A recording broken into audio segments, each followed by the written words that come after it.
Okay guys, hi.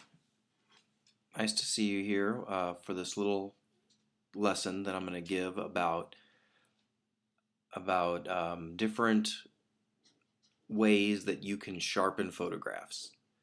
I'm going to show you two different ways to do it. One is an old tried and true way, and another way is more of a professional tip on how to sharpen images and to get a better and even more, have more control and a better effect.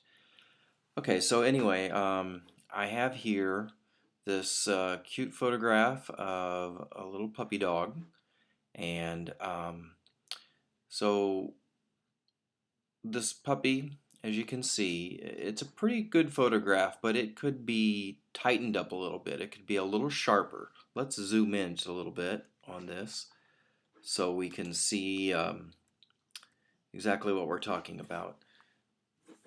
So from here you can see that it's not bad. You can see, some texture in the hair and his fur and things like that, but his eyes and maybe his nose are a little blurry. Even the ears are a little blurry. Now the one thing I will tell you before I go any farther is that the filters in Photoshop do amazing things. The sharpening filters and other filters, the adjustment filters and stuff like that do amazing things, but you can only do so much to a photograph. For to have a good photograph or to have a good end product, you have to start with a pretty decent photograph to begin with. If your beginning photograph is just terrible, there's really very little you can do to make it a better photograph. If you're somehow forced into using a terrible photograph for like a graphic design project or something like that, the thing that I would suggest is then if you're given a terrible photograph, then instead of trying to use filters and sharpening and adjustments to try to make the photograph better, well then think outside the box. And instead of just trying to make the photograph better, maybe use the photograph to use it as a graphic element and not necessarily as just a straight photograph. So maybe if it's a terrible photograph, then try turning it to black and white, or try um, upping the contrast a lot to really make it more of a graphic than a photograph. That's a little aside, but just another little tip about how to get around, because all of us at one time or another will have to work with bad photography to fit into a design or something like that, into a presentation. So it's always good to keep your mind open and think about how you can use photographs in other creative ways. Okay, so back to our little puppy dog photograph we have here. As you can see, his ears and some other parts are not terribly crisp. So usually the first thing that someone in Photoshop would do would be to go to Filter and go to Sharpen. And as you can see here, there's different ways to sharpen photographs. There's one simple as Sharpen command. It doesn't do a whole lot. The only time it really works is if you have a pretty out of focus photograph. Then you'll see a bit of the effect from Sharpen. But in this case, it didn't really do a whole lot. And so there's Sharpen Edges, which literally takes the edge of your photograph and sharpens it up a little bit. But in this case, it still doesn't do a whole lot. So let's go down to Sharpen, and this filter here is like should be your go-to filter for sharpening up photographs. This is the first one you should try, in my opinion, anytime that you have a little bit a photograph that's a little out of focus. And as you can see, this brings up a little window here where you can have a little bit of control over the amount of sharpening, and it gives you a little preview of what you're sharpening. So here you can see this is the left eye below here. It's this area, and it's right here. Now let's go over here. We can maybe get a little better view on the right eye. because you get some nice highlights and stuff like that. So here we are on the right eye, and here's the preview of that. So right now it shows you the preview, and like I said, you have this control over it. The amount it is the control of amount of sharpening you're going to apply to this. And the radius here means that how in pixels how much sharpening relates to pixels around it, and that's how it gets its mathematical equation on how to apply this sharpening filter.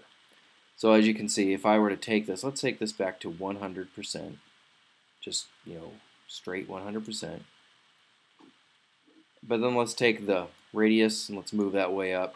As you can see, it tries to sharpen it, but what it also does in the same time, it destroys a lot of the color and a lot of the contrast in your photograph. So you want to keep this generally low. 1 or 2 will usually do everything you need it to do. And as you can see, that's that it's doing a little bit of sharpening. And actually, you have a preview here, so you can see how much sharpening you're doing. Right now, it's doing just a little bit of sharpening, not a whole lot that you can see with the naked eye. And on video, it might even be a little harder to see, but it is doing a little bit of sharpening.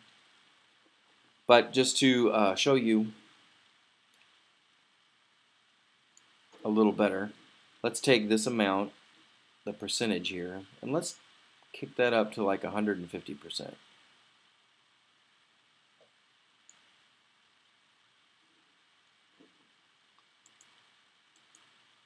And it's doing a little bit more sharpening.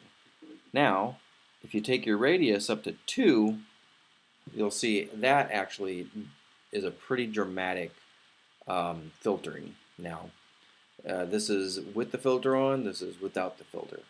And if you can't see it in the video, I'm sorry, but it is doing a pretty good job of really making each individual hair in the fur crisp.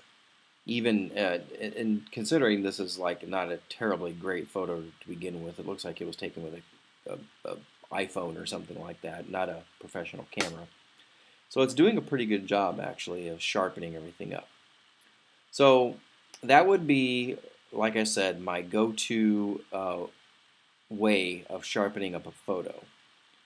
I would go to Unsharp Mask, play around with the amounts here until you get the desired effect you want.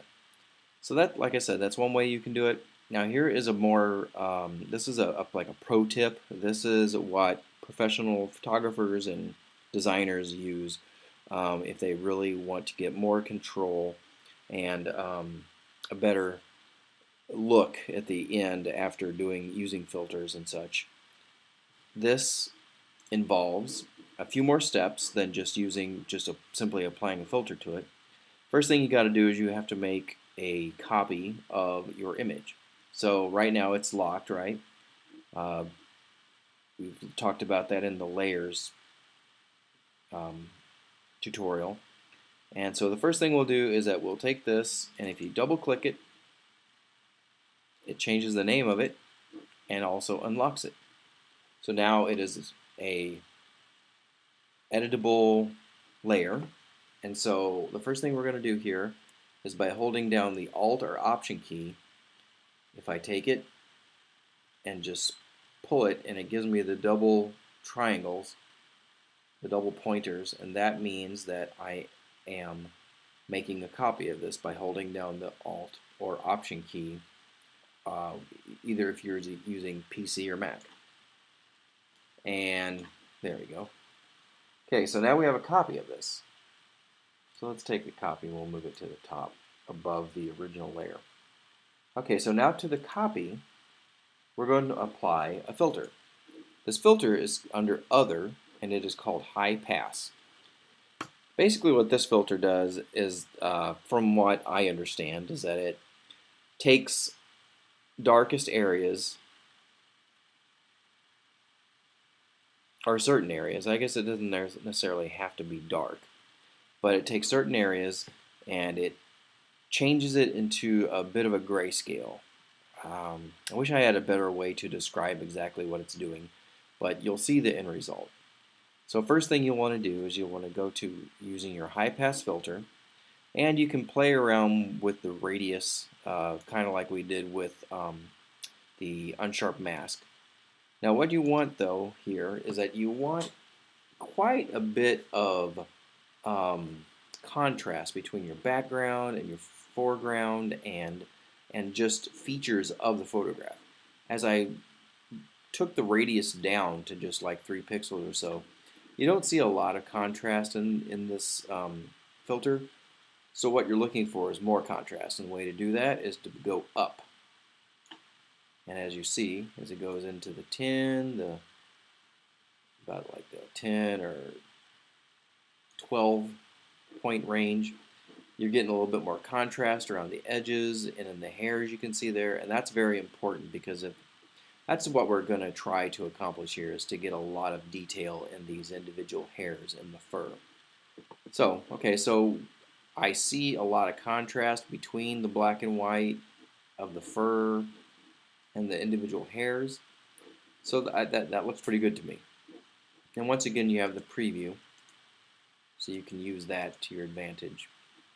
Okay, so that is a pretty good idea what we're trying to accomplish with the high passes, to get a lot of levels of gray, white, and black in this filter. And I think we've accomplished that there, because you see, like here on the nose, you still have a good highlight here from a light source. That's good. But then you got a lot of dark over here from, looks like a spot on his back. And that's great. So now we press OK. Doesn't do a whole lot on this layer, because you have only applied that to this layer. You still have your background though. That is very important, that you have your original background image and you're applying this, the high pass filter, to your copy. And just like that.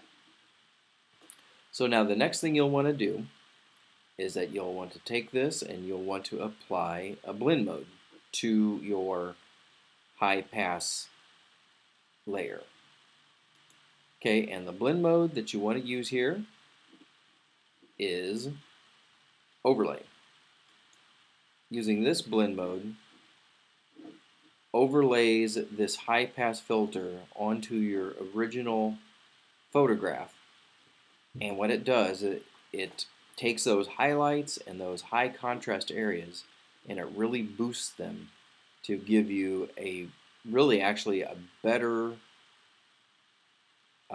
version of using like the sharpening, the unsharp filter mask.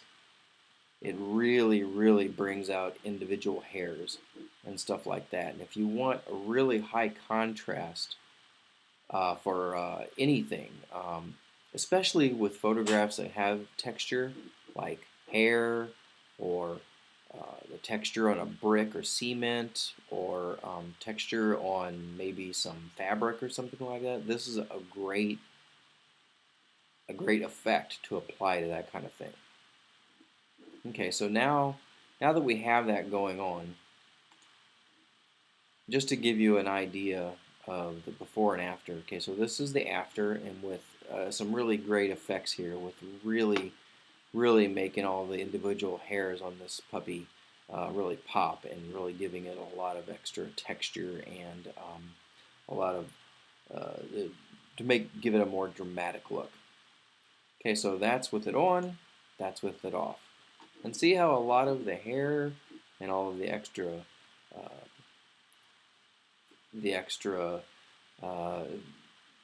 detail is really gone now.